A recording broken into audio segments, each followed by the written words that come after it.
Toxic 3 hours 15 minutes run టైంతో థియేటర్స్లో చాలా గ్రాండ్గా రిలీజ్ అయింది. నేనైతే వైజాగ్లో కిన్నెర కామేశ్వరి థియేటర్లో డాల్బీ అట్మాస్లోనే 6 AM షో చూసా. చాలా జెన్యూన్గా మాట్లాడతాయి రివ్యూలో. పొరపాటును కూడా పిల్లల్ని కానీ ఫ్యామిలీ ఆడియన్స్ని కానీ తీసుకుని కానీ ఈ సినిమా ఓటీటీలో కూడా ట్రై చేయొద్దు. అడల్ట్ కంటెంట్ చాలా అంటే చాలా హెవీగా ఉంది. ఫౌల్ వర్డ్స్ కూడా ఉన్నాయి. మ్యూట్ కూడా చేయలేదు వాటిని. అలానే ఉంచేసారు యాజ్ ఇట్ ఈస్. అండ్ బేభత్సమైన వైలెన్స్ ఉంది. ఇక పాయింట్కి వస్తే ఒక సెక్షన్ ఆఫ్ ఆడియన్స్ ఉంటారు స్టోరీతో సంబంధం లేకుండా కైండ్ ఆఫ్ ఇంగ్లీష్ ఫిల్మ్స్ అని ఇష్టపడతారు. వాళ్ళకి అది కూడా పొరపాటున ఏమైనా నచ్చితే ఈ ఫిల్మ్ నచ్చొచ్చు ఏమో కానీ, ఇక మన ఆడియన్స్ కోణంలో చెప్తే నాకైతే కన్నడ వాళ్ళకైనా ఈ సినిమా నచ్చుతుందా అనే డౌట్ వచ్చే అంత దారుణంగా ఉంది మూవీ. అసలు ట్రైలర్ చూసినప్పుడే డౌట్ వచ్చింది. విజువల్లీ ప్రతి ఫ్రేమ్ ఎంత గ్రాండ్గా ఉంది, కానీ స్టోరీ డీకోడ్ చేద్దామంటే ఏం దొరకట్లేదు అనుకున్నా. అందుకే ఎక్స్ప్లెనేషన్ వీడియో ఏం చేయలేదు. ఎగ్జాక్ట్గా అదే జరిగింది. సినిమా అయిపోయాక కూడా స్టోరీ లేకుండా ఇంత ఖర్చు అసలు ఎలా పెడతారని డౌట్ వచ్చేలా చేసింది. ఎవరికైనా ఇందులో ఉన్నది స్టోరీ అని అనుకుంటే ఈ క్లైమాక్స్లో ట్విస్ట్ లాగా రివీల్ చేసే మెయిన్ పాయింట్తో మన తెలుగులోనే ఎప్పుడో సినిమాలు వచ్చాయి. అండ్ రీసెంట్గా కూడా సత్యదేవ్ గారితో ఫిల్మ్ వచ్చింది.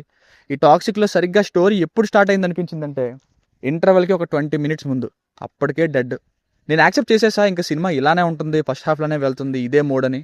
ఇక ఈ స్టైల్ ఇలానే ఉంటుంది అనుకునే చూసా. సరే ఆ మొదలైన స్టోరీ అయినా కంటిన్యూ అయిందంటే సెకండ్ హాఫ్లో మళ్ళీ సెకండ్ హాఫ్ని ఫ్రెష్గా కొత్త ఫిల్మ్లో స్టార్ట్ అయిన ఫీలింగ్. ఆ కొడుకు రోల్ మొదలైన తర్వాత పర్ఫార్మెన్స్ బాగుంది, బట్ సినిమా మాత్రం స్టిల్ ప్లాట్ ఏంటి అనేలానే ఉంది. ఈవెన్ ఎమోషనల్ సీన్స్ కూడా వర్కౌట్ అవ్వలేదు.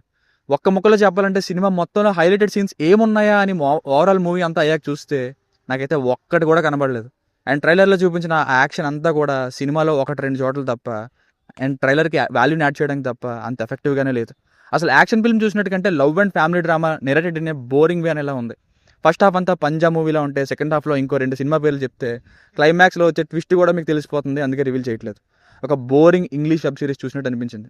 దిల్ రాజు గారు ఇందుకేనేమో ముందే సినిమా పోతుందని తెలిసే హైక్స్ తెచ్చుకున్నారు. ఇక స్టోరీ లైన్ ఏంటంటే ఏం లేదు, స్టార్టింగ్లో సర్కస్ తగలబడిపోవడం, అది అలా ఉంచి హీరో అండ్ అతని అక్కని నయనతార గారిని చంపడానికి ప్రయత్నించడం, వీళ్ళిద్దరి మీద అటాక్ చేయడం, వీళ్ళు చేస్తున్న ఓపీఎం అనే డ్రగ్ బిజినెస్, వీటన్నిటి మధ్యలో హీరోకు ఉండే అఫైర్స్, ఆ అఫైర్స్ కాస్త ఎలా మారే, అతన్ని ఎలాంటి పరిస్థితుల్లో పెట్టాయి అన్నది story. Plus points: hero Yash గారి పర్ఫార్మెన్స్ ఎక్సలెంట్, నిజంగా చాలా బాగుంది. ఆ కొడుకు రోల్ ట్రైలర్లో చూపించింది ఏదైతే ఉందో చాలా బాగా చేశారు. ఇక నయనతార గారు ఎప్పుడు కనిపించినా ఆమె పెద్ద రిలీఫ్ అనే చెప్పాలి సినిమాలో. ఆమె నటిస్తుంటే చూడాలనిపించేది. అండ్ ఎంత ఫేమ్ ఉన్న ఈమె ఇలాంటి రోల్ని యాక్సెప్ట్ చేయడం నిజంగా డేరింగ్ స్టెప్ అనే చెప్పాలి. అదేంటో మీకే సినిమా చూస్తే అర్థమవుద్ది. Visuals each and every frame big screen మీద అదిరిపోయాయి. అందులో నో డౌట్ హాలీవుడ్ స్టైల్లో ఉంది. మైనస్ పాయింట్స్: క్యారెక్టరైజేషన్స్ సరిగ్గా ఉండవు ఈ సినిమాలో. ఎలా మొదలవుతాయి, ఎందుకు వచ్చి ఎందుకు వెళ్ళిపోతారు, మధ్యలో వాళ్ళేమవుతారు అనేలా ఉంటాయి. సో బేసిక్గా హీరో క్యారెక్టర్ తప్ప దేనికి కనెక్ట్ అవ్వం. ఇక ప్రాపర్ స్టోరీనే లేదనిపించింది. సారీ, ఇలా చెప్పాలంటే ఎంత గ్రాండ్గా ఖర్చు పెట్టి తీయడానికి కావాల్సినంత స్టోరీ అయితే లేదండి మూవీలో. సెకండ్ హాఫ్ అయితే కంప్లీట్గా అసలు ప్లాట్ ఏంటి అనే థాట్స్ వస్తూనే ఉంటాయి. ఇక మరొక మేజర్ డిసప్పాయింట్మెంట్ రవి బసూర్ గారు బ్యాక్గ్రౌండ్ మ్యూజిక్. మరి డైరెక్టర్ ఇలానే కావాలనుకున్నారో ఏమో. యాక్షన్ మ్యూజిక్ ఇచ్చే ఇతను ఫస్ట్ టైం రొమాన్స్ని ట్రై చేశారు. అస్సలు ఇంపాక్ట్ఫుల్గానే లేదు బీజిఎం అయితే. రవి బసూర్ గారైనా అనేలా షాకింగ్గా అనిపించింది నాకైతే. ఇక డైరెక్టర్ వర్క్ అయితే ఇంట్రెస్టింగ్గానే లేదంటే ఎంగేజింగ్గా పైగా అస్సలు లేదు. సరే, అన్ని ఫిజికల్ అయ్యా అడల్ట్ సీన్స్ పెట్టారు, అవి ఏమైనా స్టోరీకి వాల్యూని యాడ్ చేసాయా, హెల్ప్ అయ్యాయి అంటే అది లేకపోగా ఎంతకని హీరో క్యారెక్టరైజేషన్ చూపిస్తారు.